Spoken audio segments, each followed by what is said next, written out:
Dobrý deň, som virtuálny asistent Majva. S čím poradím? Dobrý deň, potrebujem najbližší možný termín na kontrolu. Veľmi sa ponáhľam.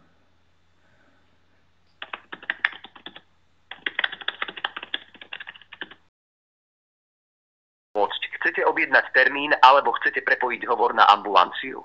Chcem si objednať termín. Najbližší voľný termín vidím v piatok 22.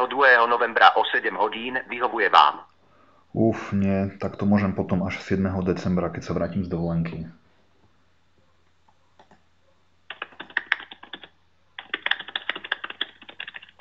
Chcem si potvrdiť dátum.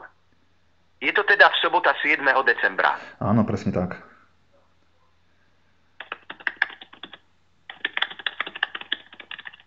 Veľmi nás to mrzí, ale cez víkendy a štátne sviatky neordinujeme.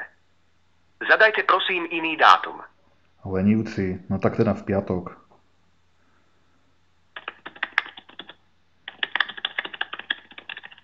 Chcem si potvrdiť dátum. Je to teda v piatok 22. novembra. Nie, myslel som piatok 6. decembra.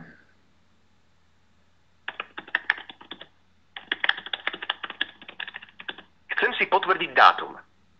Je to teda v piatok 6. decembra. Áno, presne tak.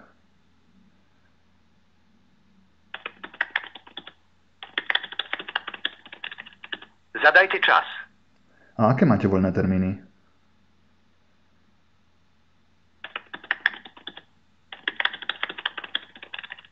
Kedy by vám to najviac vyhovovalo? Chcete ráno, do obedu alebo po obede? Najlepšie po obede.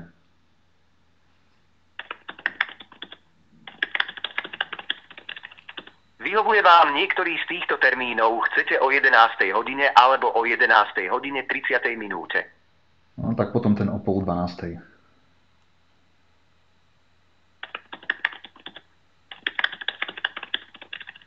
Chcem si potvrdiť, že som správne počul čas. Je to 11 hodín 30 minút. Áno, presne tak.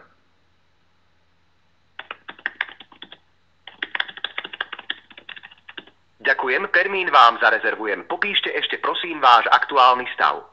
Všetko je OK, len ma bolí trochu hlava.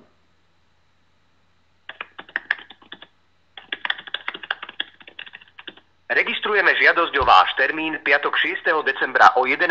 hodine 30. minúte. Do pár minút vám pošleme potvrdzujúci e-mail alebo SMS. Je ešte niečo, s čím poradím? Nie, to je všetko. Ďakujem. Ďakujem za váš čas. Bolo mi potešením.